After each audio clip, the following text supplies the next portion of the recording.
The Safety Bridge is a talk show brought live the second Thursday of every month starting at 7 p.m. It's about bridging the gap between sports and safety, bringing awareness through conversation in an attempt to change the sporting culture and the way we view sports and safety. The Safety Bridge, a dedicated program brought to you by the Safe Sports Commission of St Vincent and Grenadines Olympic Committee. This is more than just a talk show, it's a movement, a space where conversation sparks change and where awareness becomes action. At the Safety Bridge, our mission is clear: to build a safer, more inclusive, and more supportive environment in sports for everyone. From young athletes and coaches to parents and officials, every episode is a step further in bridging the gap between sports and safety. Here, we dive into real stories, practical advice, and expert insights, all focused on safeguarding in sports. Because when athletes feel safe, they strive. And when safety becomes part of the game, the entire playing field changes for the better.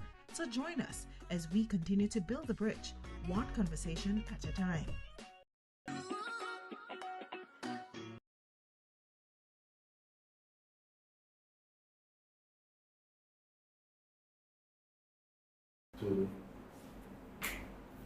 Good evening, everyone, and welcome to the Safety Bridge, an initiative of the St Vincent and the Grenadines Olympic Committee Safe Sport.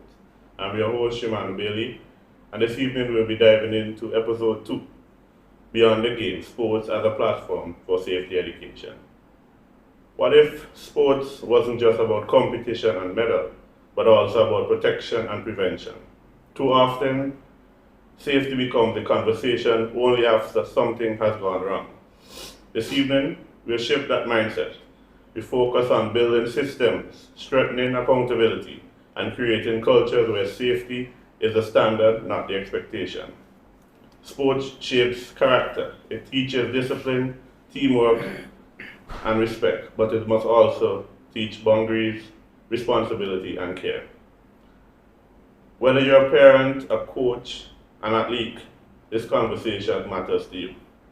I'm honored to be joined by a distinct panel: experience in governance, coordination, legal practice, education, and youth development. Let's meet our panelists for this evening's discussion. To my right, my left, our first panelist is Mr. Akin John, a barrister at law and a solicitor with nearly 20 years of legal practice in St Vincent and the Grenadines, following professional training in the United Kingdom. He has worked internationally with the Commonwealth Secretariat and the global law firm Allen and Overy LLP in London.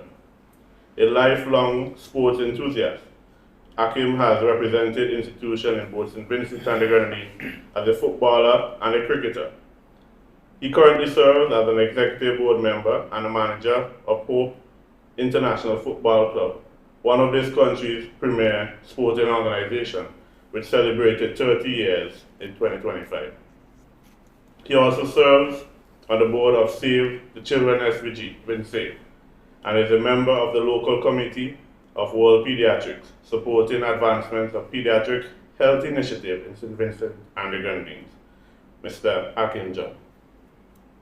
We are also joined by Mr. Roxel John, sports coordinator at the St Vincent and the Grenadines Community College. Roxel leads the college applied associate degree in sports science, a program he helped develop to train future coaches, educators, and sports professionals, and works closely with students, athletes across multiple disciplines. His daily engagement with students and his commitment to expanding sports education makes his insight especially valuable as we discuss safety and development at grassroots and institutional level. Mr. Roxel John. And our final panelists don't really need any introduction. However, Mr. Keith Joseph is a veteran sports administrator and the current president of the Caribbean Association of Olympic Committees, as well as the general secretary of the St Vincent and the Grenadines Olympic Committee. He holds academic training in sociology and executive masters in sports organizational management. Keith has dedicated decades to the development of athletics and Olympic sport across St Vincent and the Grenadines, the OECS, the wider Caribbean, and the Americas. playing a key role in sports governance, policy development, regional collaboration. His work continues to focus on using sports as a vehicle for national development, education, and long-term legacy building. Gentlemen, thank you for being here and welcome to episode 2 of the Safety Brief. Mr. Joseph, it's only fitting that we start with you. I believe what is, as the batting not out. Mr. Joseph, just kick us off tonight. When we talk about sports as a platform for safety education, what does that mean to you from your experience? I thank you very much, Shimano, and happy to be here and participate in what clearly is an important initiative in St Vincent and the Grenadines, particularly at this juncture. Let me begin where you began. In your introduction, you talked about sometimes we only pay attention to things when something has gone wrong. The idea of safety in sport has always been with us.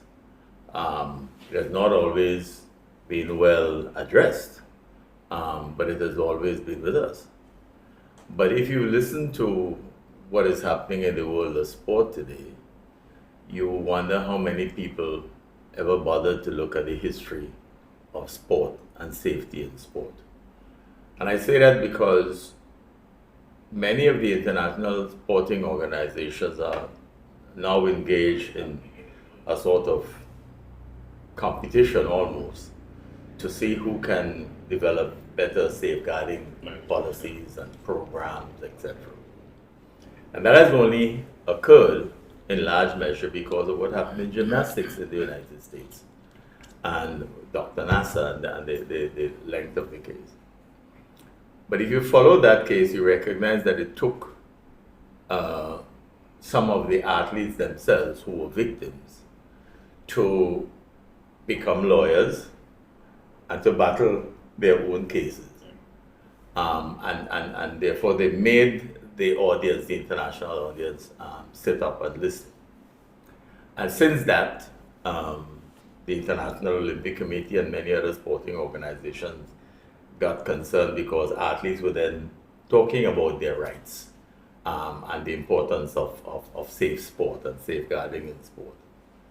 And then we had the case of Simone Biles and her meltdown in the Tokyo Olympics in 2021, was supposed to be in 2020. And again, the international media took it up and said, well, you know, the next buzzword was mental health in sport. And it sort of, in a sense, annoying because one would have expected that given the history of sport itself and the occurrences dating as far back as you could remember to abuses of one sort or another in sport. And I use the word abuses, being mindful that the minute you talk about abuse, people think of one type of abuse in sport, and they think about sexual abuse. But the case of Simone Biles, I was wondering to myself, well, when would people take a look at gymnastics? Because my understanding of gymnastics in sports and watching Olympics over the years, you always felt that the relationship between coach and athlete in gymnastics was something, you know, like a bad parent who would want you to make a mistake, and the way they looked at the children when they shook them up, etc., etc. And you wondered, well, wasn't that some kind of abuse? Yeah. Engaging in sport, we looked at athletes who had coaches who kept telling them, no pain, no gain. You're not a good athlete if you're not forced into puking at the end of a training session. Others who were simply bullying the athletes into submission because of a belief that if you don't listen to me, regardless of who else has influence in your life, if you don't listen to me, you're not going to make it. And so people have gotten accustomed to that. what we are seeing now is emphasis being placed. The International Center for Sport and Human Rights, for example, has brought a lot of these issues to the fore and have done research and produced a thing.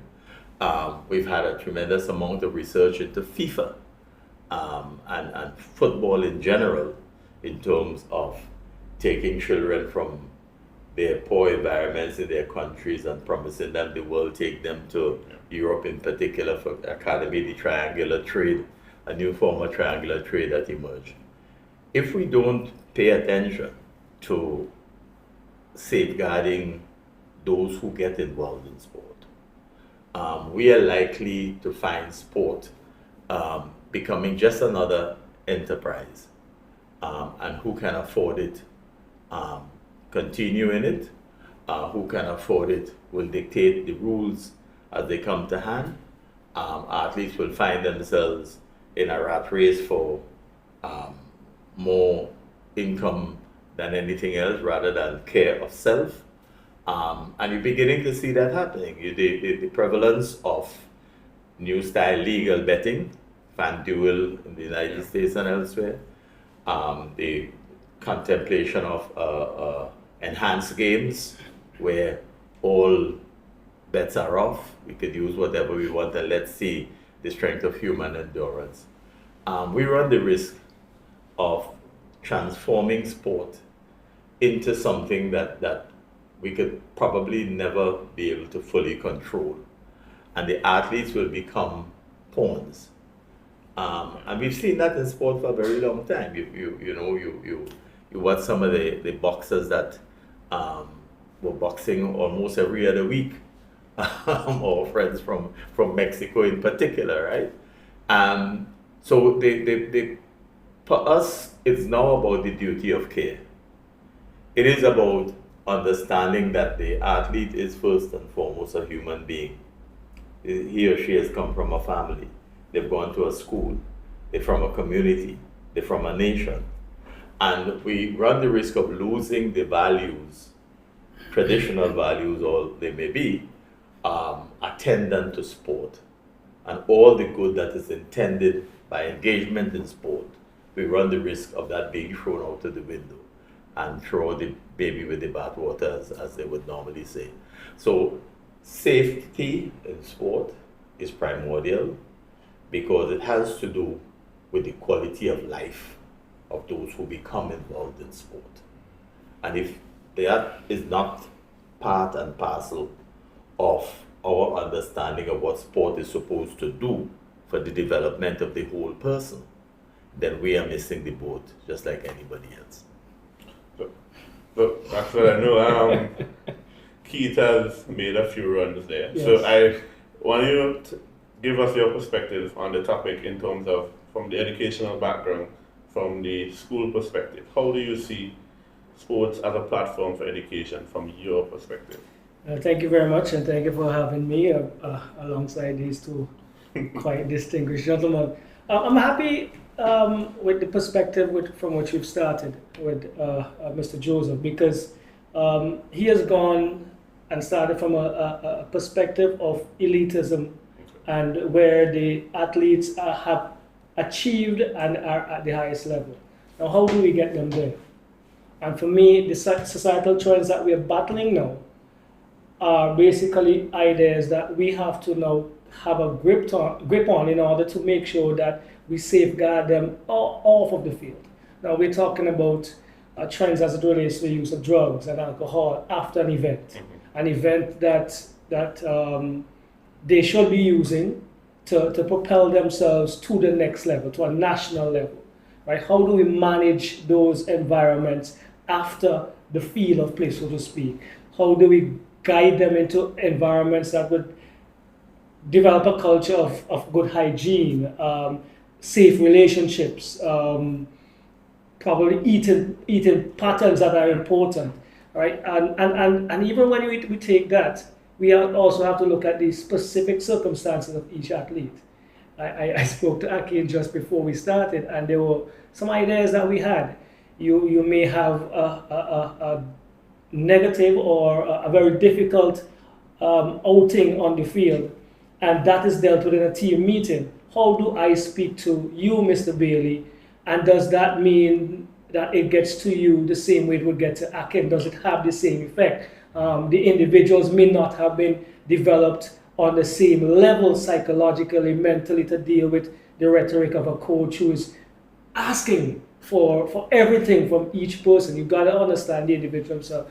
So from an educational standpoint, there's so many things, especially now in our society, that we have to really hone in on. Try to meet the athlete, but try to make sure the boundaries are established, that you know that yes, these things are what we want, but there must be a boundary where you know you have to take responsibility for your own self. And so it is an extremely difficult situation in our society. I like to start here because before we can get to the semi-pros and the professionals, we have to make sure we establish a platform where everything works in sync so that we can move forward. What about, I know we started off from these two perspectives. Now, you're in an ideal position. You were an athlete, you're a father, you're also a manager for a football club. I must say, one of our prestigious sporting organization, celebrating 30 years last year, and you have a legal background. So tying all of that together, how do you see this as a development for sports safety? Thank you very much again, Shaman, for having me this evening as part of the panel. Two gentlemen who, they're chuckling already, but they have played significant roles in my life, and the opportunity for me to even be here, I don't know that they fully appreciate how impactful it's been. Yeah. Mr. Joseph, for example, was my lecturer in sociology. So he taught me about understanding the science of society and human behavior.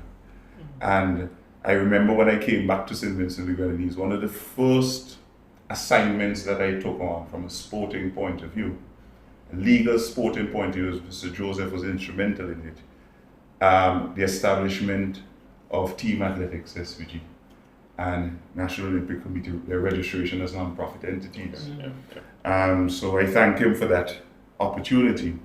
And of course, Roxelle, John, who was my very first, I would say everything in terms of a coach, a manager, sports administrator, and who himself would have had to deal with so many safeguarding elements in bringing us up. Now, you refer to a lot of elements in my life, but from a safeguarding point of view, and I think Roxelle touched on it when he ended his own introductory commentaries, I look at it from two perspectives. First of all, this sense of awareness from our local perspective. The persons who are involved in sports as athletes, not only even administrators, but I think the exception to the rule exists between Mr. John and Mr. Joseph, because their professional training and experiences in life would have them acutely aware about elements of safeguarding and safeguarding functioning in a very structured environment. But for athletes in St. Vincent and the Grenadines, there's not necessarily a sense of self-awareness of what safeguarding is, what are the elements of safeguarding, whether it is in training, as Roxelle spoke to, or training habits, your lifestyle choices, the psychological and emotional impact, the environment in which you function in, bullying, harassment, sexual harassment, and so forth. It all functions within the dynamic and wider culture of our society. And you can see that there's a great disparity between the level at which we find ourselves in terms of that self-awareness and internationally, where the sport is going, or what Mr. Joseph has spoken about. So it's always very interesting when you have an appreciation for the dynamic that's happening globally to see how that intersects with our realities on the ground here. I know that we're going to get into it more tonight, but we have a very, very long way to go in terms of catching up. So the initiative that you are spearheading now, I think it's very timely, it's very appropriate. The question now is, how do we disseminate it beyond the confines of where we are now, into the classrooms, into the sporting organizations, and into wider society. We deal with it, elements of it from a club point of view. But again, the question is, do we deal with it in a peaceful, ad hoc way? Or is there more structured, focused policy in dealing with safeguarding in a more comprehensive? I don't think that we are yet at that place in sports in this country.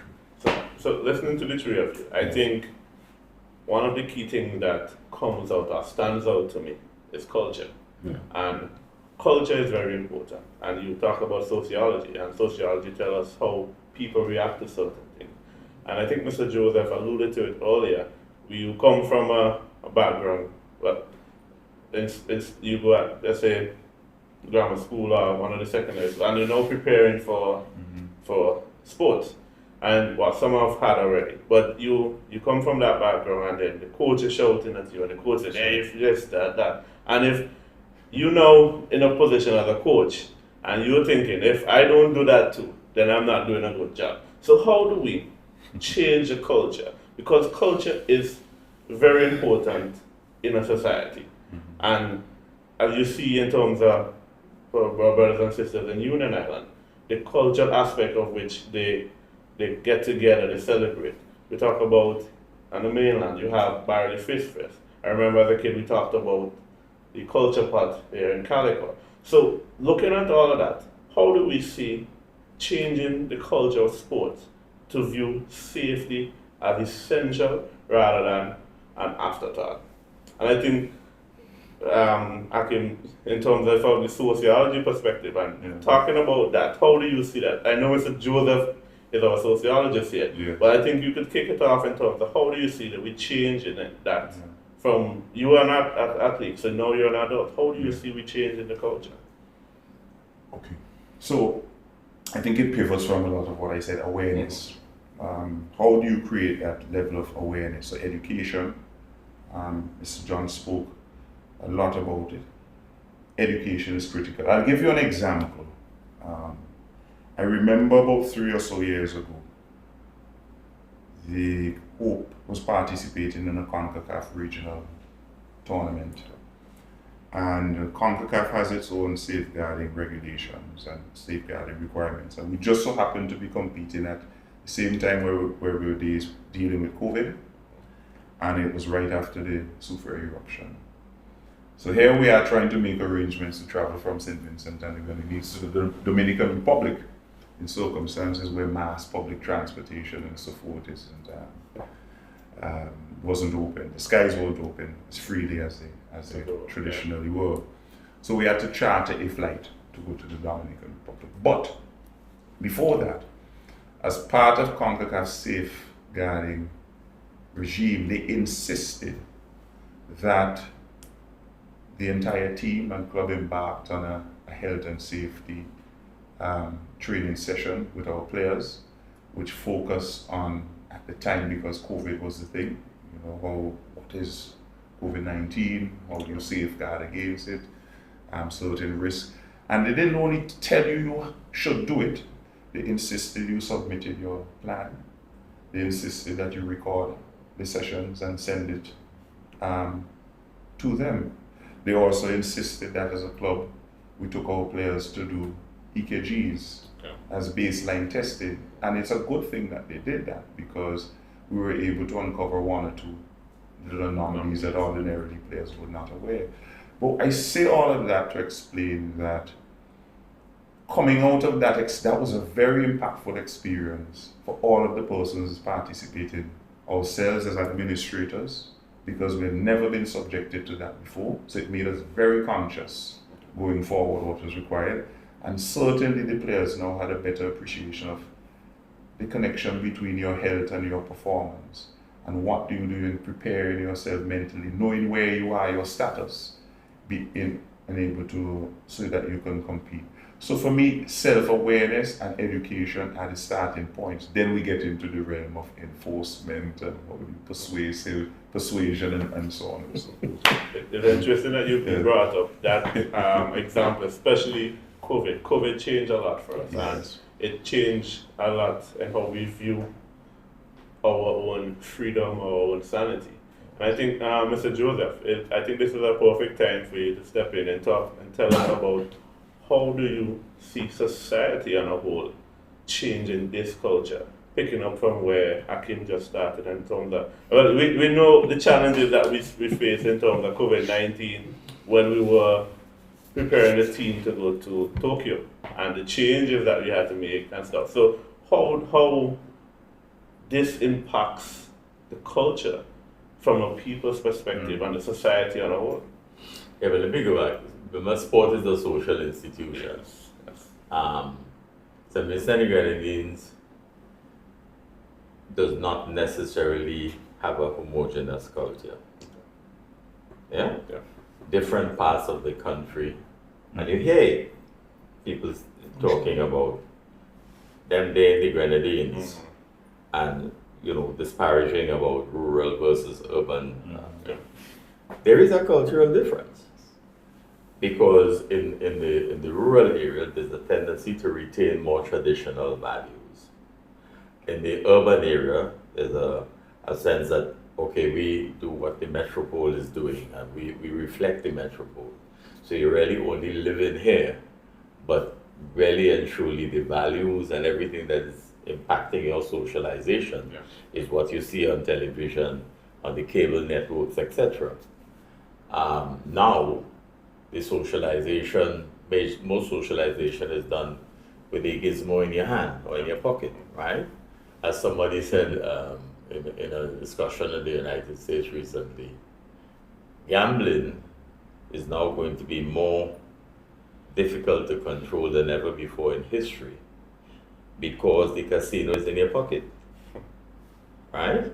Because you can make the bet at any point in time from anywhere in the world.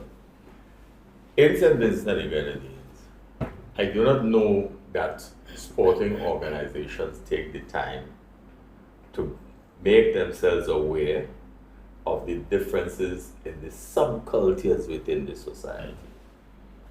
So people who come from certain subcultures, more deprived, we had the poverty assessment report of 2018 that spoke about levels of indigence, etc. Those communities, those children have a harder time coming into a group, a team, a national team that is made up of people from better off areas, right? The relative levels of deprivation allows them to have certain ways of looking at things, ways of doing things, right? So when you have a team that is traveling and you want to deal with etiquette, for example, you as a manager, because you are being exposed and you have the requirements of the HR, you will insist. But it doesn't mean that the children understand why it is you are asking them to dress this way, etc., right? So we don't pay much attention to that. And it plays out in the school system, okay? Some years ago, I was doing some work at community college social, and the principal at the time asked me to have some communication classes. So he said, no, not those kind of communication classes. I mean, communication classes where you get people to talk, right? So we started talking about things and asked the children to make up the topics, etc. And then one day, somebody said, so Joseph, the next topic should be on community college. I said yes, and I asked the principal, the kid, to come in at the back of the class, and students would come around. So no, it's our class. Let's go, right? And it's amazing because students started talking about a group that was the Tim's group, which was a group of girls that came from one particular school who all wore Timberland boots. And and he pointed out how the institution was compartmentalized based on the schools you attended, right? And people were kind of getting upset, and he said, no, I'm saying what I experienced here as a student. I feel out of touch because I went to a secondary school that is outside of the capital, and I feel ostracized inside of here. And the others, it was difficult for them, right? So we dealt with it in the sociology class a few days later. But that is the reality. And very often we take it for granted that once you bring a team together, that they become a team, right? The process of making them into a team and what it is about, because when you bring individuals together as a national representative team, are they really national representative teams, or are they a group of individuals who, in the midst of trying to come to terms with their own self-awareness, their own sense of being, are caught up with the little things that I can't let them see my shoes. Yeah. I can't let them realize the clothes I'm wearing is not, the brand name that they have, etc., etc. And so we have individuals who fall out of the system, and who, and it's interesting because in a recent situation in St Vincent Grenadines where a footballer took his life, members of the team were saying afterwards, we should have picked up the signals. We should have picked up the cues, right? Because sport, while it brings people together, there has to be people with the expertise in and around the grouping in order to facilitate, to identify those missing parts and determine who needs what. It's not a one-size-fits-all, right? So when you see a team meshing in the way that you perhaps saw the USA recently, etc., etc., there's a sense of awe even before you get to the field of play. Their style of dress, their unity, their sense of this, etc., etc. You get defeated psychologically before you even reach the playing field, okay? Because you are not accustomed to that kind of presence and so on. So Akin is very correct in terms of when you have in sport now, a team requires so many experts around them. Yes. Yeah. You need a nutritionist, you need a physical trainer, you need a sports psychologist, because you cater to the needs of everybody, and each individual has a totally different mindset, and you want them as a coach to be ready for your game in 2 weeks' time or 3 weeks' time. You don't have the time. And the coach says, I don't have time to babysit. Well, hello, you're not going to get any results. Yeah. Right? And then you're wondering why they're not playing as I want them to play. Well, hello, since you didn't go into understanding who they were and what were the factors impacting them. What were their own subcultural experiences, where they came from? Because you are now trying to create a culture within the team to have a sense of who we are and who we're going to represent. Yeah. And so one of the things that stood out for me a while ago, Mr. Joseph, is that although safeguard, we see sexual harassment, bullying, abuse, we also, in terms of touching on the mental health aspect, we lack in the sense of identity. And I remember as a former cyclist, one of the things when I believe, when I moved up from a junior to elite level, is that when you go out and you see these guys, you come in here, St Vincent, from a 2,000 EC dollar bike, and then you're racing with guys with a 10,000 US dollar bike, 15,000 US.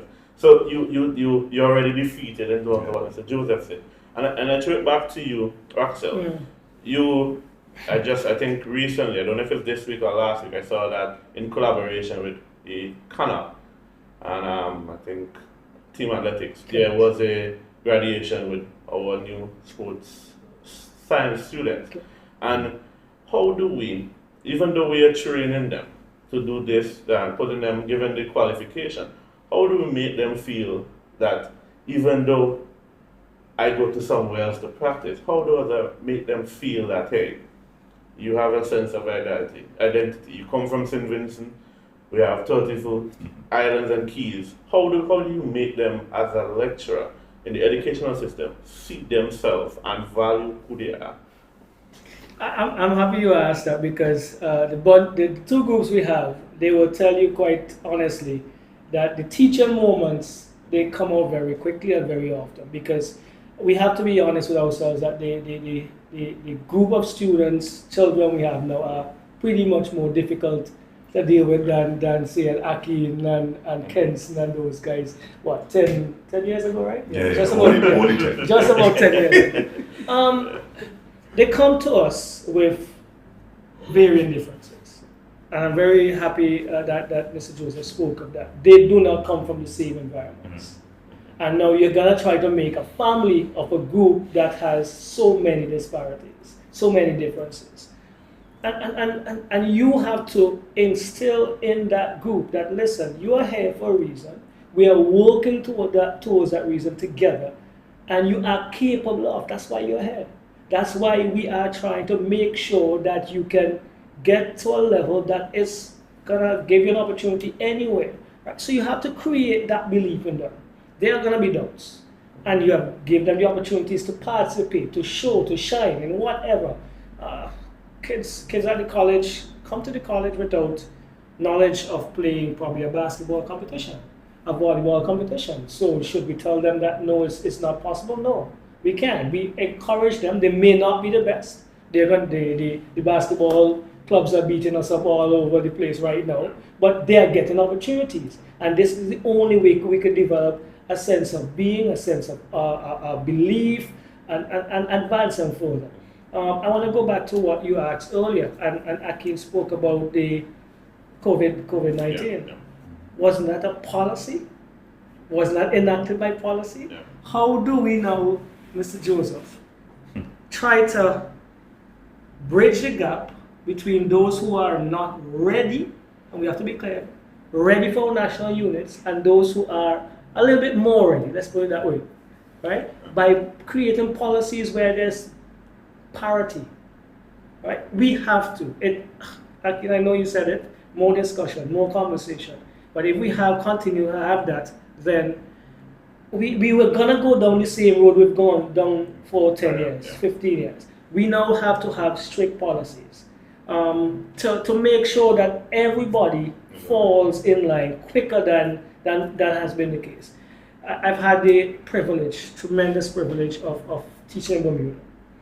I taught at a primary school, taught at middle school, and it was an awesome opportunity. Why? Because I always tell my kids now here at the college, we are very, very, very blessed with what we get away with. Yeah. So I'm teaching a group, and I'm preparing them for a primary school football competition. After school training, letters must be sent home for that to happen. Yeah. They must be signed, they must be verified. I cannot be there without my female counterpart because we're working together as a group. All right. In an office space, I cannot have a one-on-one with a male student. She cannot have a one-on-one with a female student. Yeah, you're selected to represent the team. Those letters must go home a week before, verifying nutritional needs, medical items that must be completed. It is not just a one-off. It's not just you're selected and we go. How do they get back home? Who's picking them up? At what space and time that should be completed? So now it's about policy. For me, we got to make sure that there are some detail. So we are following a guideline altogether. There obviously are going to be differences in some spaces, but yeah. And I like to start with homegrown situations. What are we doing for the athlete whose name we're hearing on the radio every single day for every sport? But then at the end of the day in the exams, they're passing one subject. So you touch on policy, and I want to talk about that. So when we started this journey here for the Safe Sports in St Vincent and Grenadines, we took it, we did some sessions with the various associations, and then we decided, hey, we need to put things in place. So we started at the bottom, and then last year we created a safeguarding policy. And what is it that we're doing when we send out an Olympic team is that we have upgraded our code of conduct. Correct. So now it includes safeguarding. And I think for Paris Olympics, we did a session with some of the members, and one of the things that our culture talks about is that the seeping of women, and in Paris it's a criminal offense. Yes. So, and while I agree in terms of the policy, but if we are not bringing persons aware of what safeguarding, because we have been socialized one way, Differently. and it's hard to change from the way we were brought up.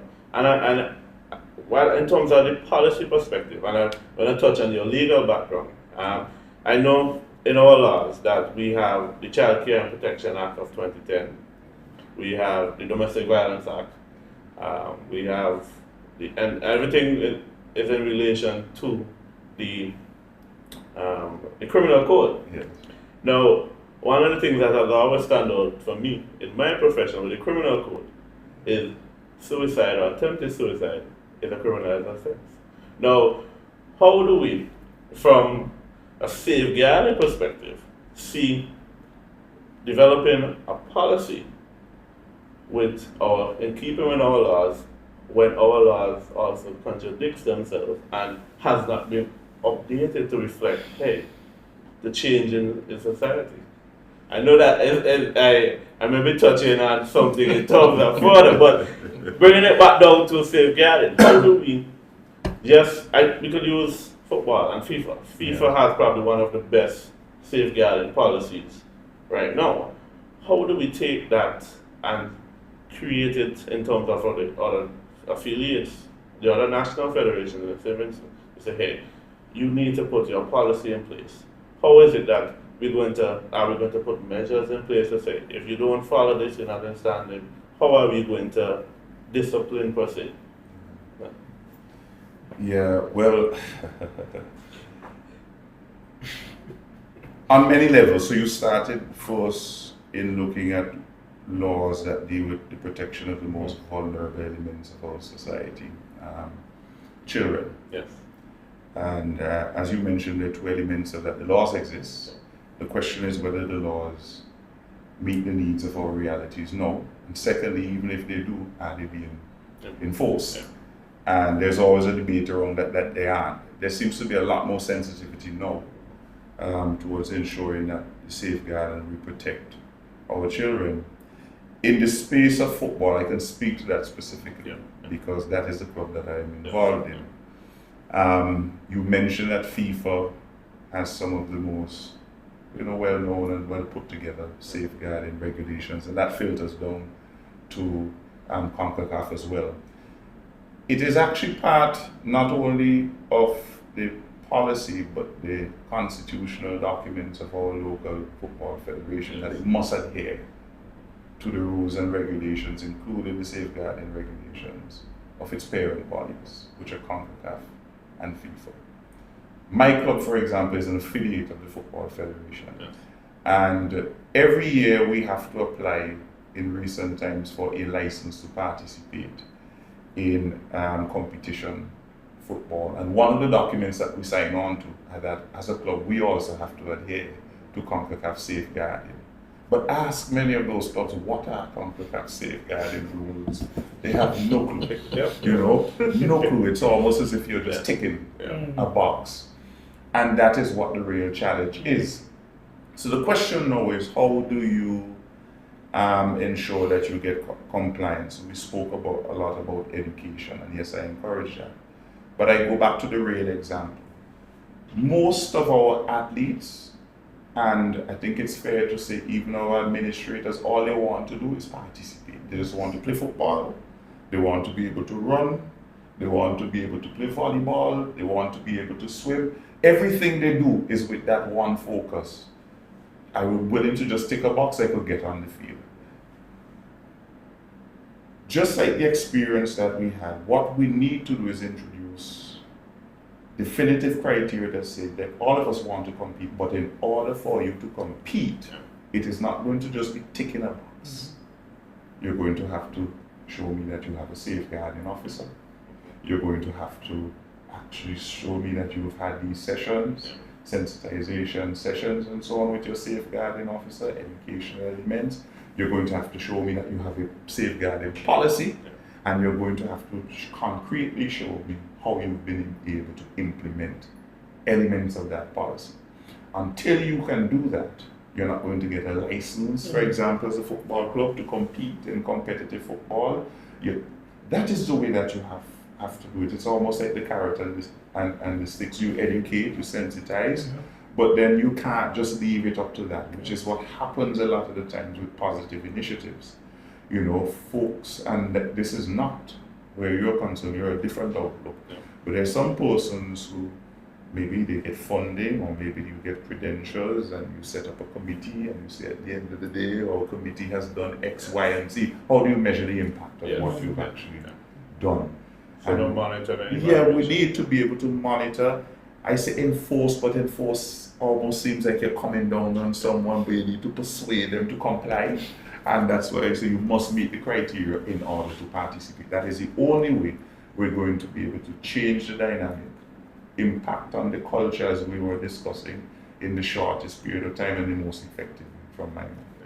Did you want to touch on that? I know from an assist standpoint, we have put things in place, especially in terms of the anti-doping. So from a wider perspective, you want to pick up from where Akim? No, I want to go back because Akim talked about the experience of COVID and what COVID did, right? During COVID, the tarmac was filled every day. Yes. Right? Yes. Yeah. It's not that people understood the importance of exercise. It's that people were afraid to die. They weren't sure once you get COVID, the way the international community was selling you the number of deaths per day. Yes. Yes. And if, as you watch the television, you see the numbers going up. It was fair. Yeah. Really fair. It was not, we didn't seize the opportunity to link the exercise appropriately with a healthy lifestyle. It was that at this particular juncture, the way to avoid possible death from COVID is exercise. Right? So people, all sizes, all things, everybody was exercising. Nobody bothered to go to find out from a medical practitioner if I was in any condition to do the type of exercise I was doing. I just joined the line, right? And I became part of an exercise program. Some people happily have kept it up, but it's not necessarily with an understanding of its importance to a healthy lifestyle, etc., right? So that is still a problem now. So you have to use, so for example, the rules, right? The carrot and the stick. You don't obey the rules, you can't participate. But that must also transition into an acceptance of the education program as to why you need to exercise this particular way, why you need to have these regulations, right? Ultimately, it is good for you in terms of your understanding of the importance of playing by the rules within the sport, right? That's what rules are there for, okay? But the challenge that you have is that, yes, I have this policy, I have this. Earlier this week, on Tuesday, I was talking to his graduating class. And when I was finished, he said to me, you know, yesterday we just did that exact same topic. Because I was saying to the student a number of things. One, do not allow yourself to accept that you're doing sport and physical education because you couldn't get through to do maths or geography or science or something else. Because this subject is as important, and the career pathway is as important, and there are careers that are as important as in other fields of endeavor, right? Secondly, the issue of your understanding, you know, we have a way of telling children, you're the future, etc., etc. And I was saying to the students, don't let anybody tell you you're the future, St Vincent. You are now. You are now. You're a contributor to the development of the society, even as a student. And that has to be understood. What are you doing here? And how does that impact you and what you become and what you contribute?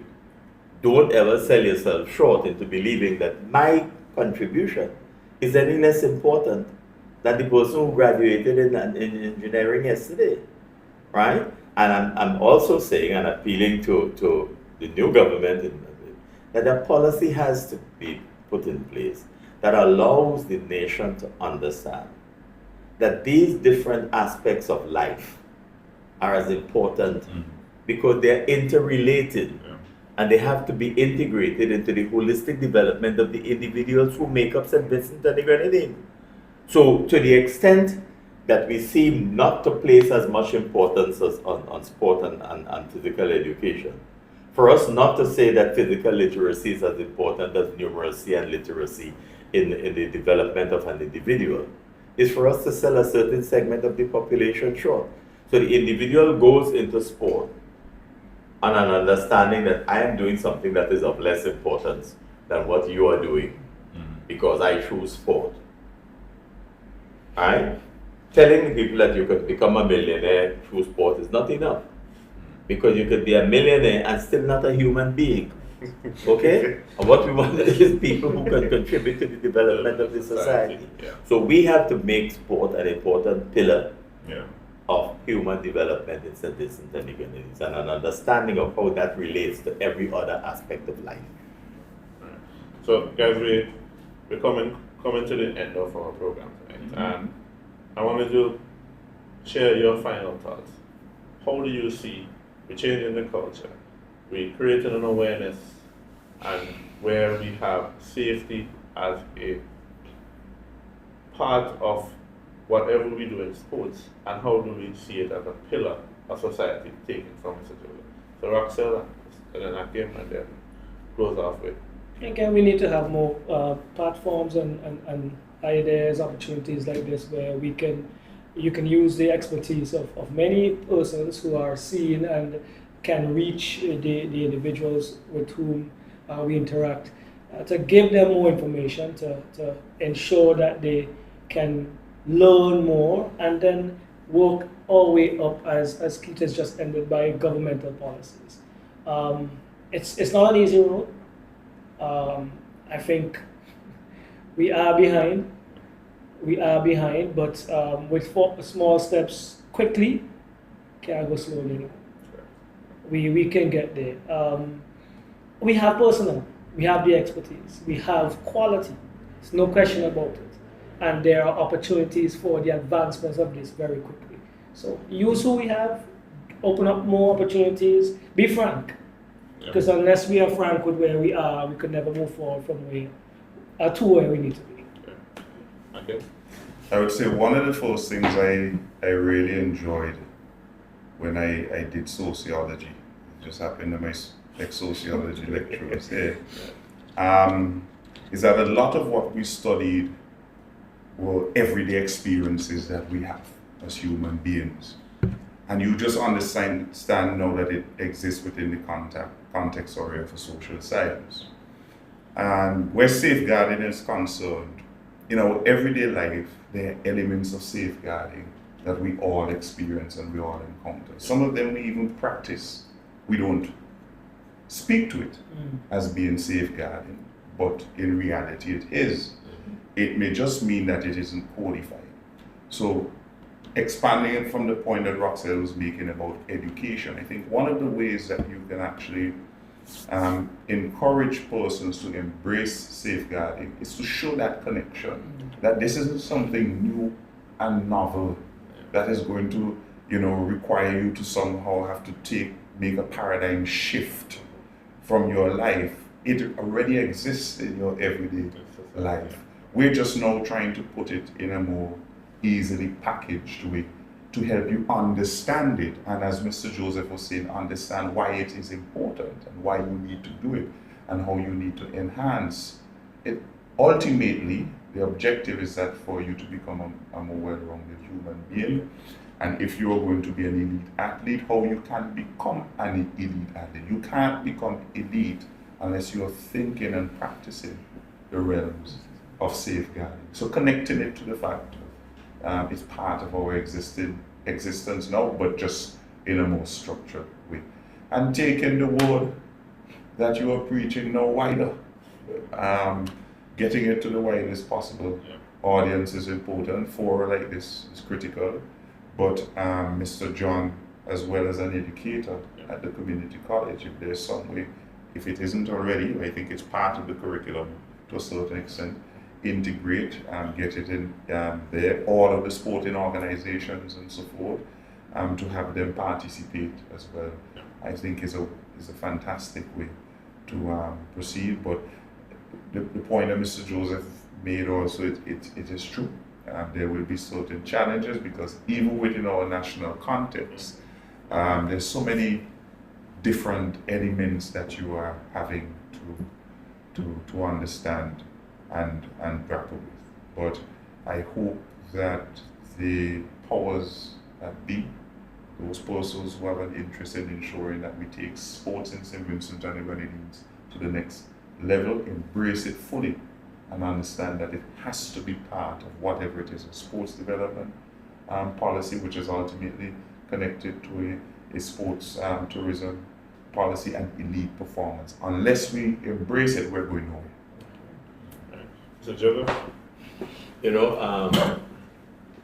I don't know, recently I was talking to Chad Hayes, who's from Dempton Sharps and who's on scholarship, football scholarship abroad. And every time he comes home, we have a little chat. And I was saying to him, I think the next time you come, you should go down on the playing field, because there are always children there, and engage them in your sport, because you're from an area that in biblical language, can anything good come from that place kind of thing. And you need to be an exemplar to the youths of the community to understand that it is possible for them to achieve from the same environment what you have achieved. Yeah. And I don't think that we do enough of marketing our young sports people. In the schools, at the graduation, they may get a trophy or so for your contribution to sports. But even our educational institutions do not put that at the same level as those who have achieved academically. So we talk about who get 19 CXCs and 15 and so on, right? I admire those who do that, but you probably only need about 5 of them to get by in the society. So I'm not too sure why we keep insisting on that. But we do that unconsciously. Yeah. And the way in which we promote results ignores the reality of what we are doing to our own society. Everybody has a right to make choices in life. What our responsibility is to put those choices before you and to educate you of the values of those choices. Our problem is that we're not doing enough of that. We talk about the education program, and yesterday I was listening to the Minister of Education, and much of his presentation was in fact a lecture on the value of education in St Vincent and Grenadines. It was very interesting because he was talking about what we need to do really in education and the development of the individual. Yes, we like everybody to get 9, 10 subjects, but when they come out of the classroom, when they leave the school, who are they, right? Our murder numbers and violence and everything, those are the people coming out of our education system. right? Has the education system failed them? Have we failed them? So my thing is that culture is one of the most difficult things to change. Very difficult. Very difficult. And now, with everybody getting values from hither, thither, and yon, and with AI, you know, don't know what is real from what is unreal, right? Countries like ours, where we've had tremendous problems in terms of bringing people to a sense of being, is all the more difficult. I don't know how teachers today make it, because the children don't even have to do their own SBAs.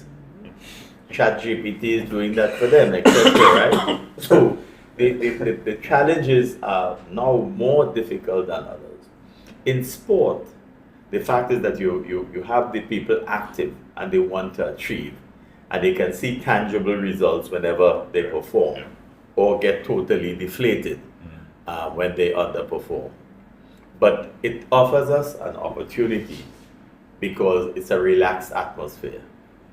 And whatever the background that the child comes from, if the organization looks after them, cares about them, even where their family members don't, it is possible for you to redeem a number of them. And sporting organizations do that every day, right? But they're not credited with it. And unfortunately, some of our people involved in sports as coaches are not themselves aware of the importance of their influence on the people in their charge.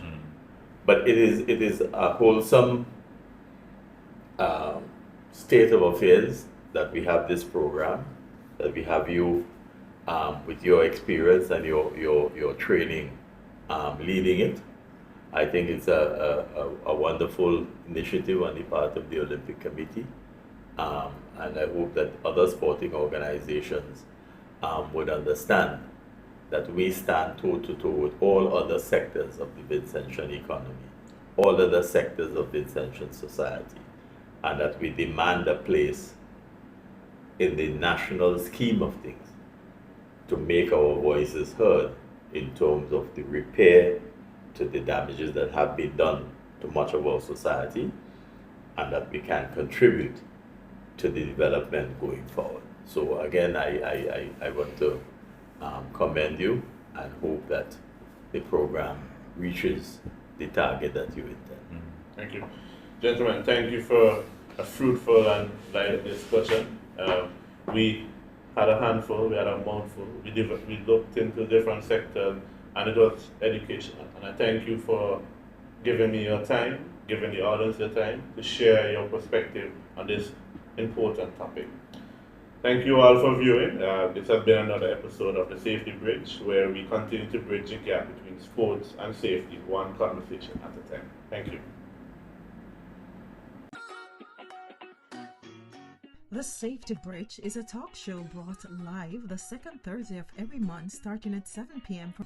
It's about bridging the gap between sports and safety, bringing awareness through conversation in an attempt to change the sporting culture in the way we view sports and safety. The Safety Bridge, a dedicated program brought to you by the Safe Sports Commission of St Vincent and Grenadines Olympic Committee. This is more than just a talk show, it's a movement, a space where conversation sparks change and where awareness becomes action. At the Safety Bridge, our mission is clear: to build a safer, more inclusive, and more supportive environment in sports for everyone.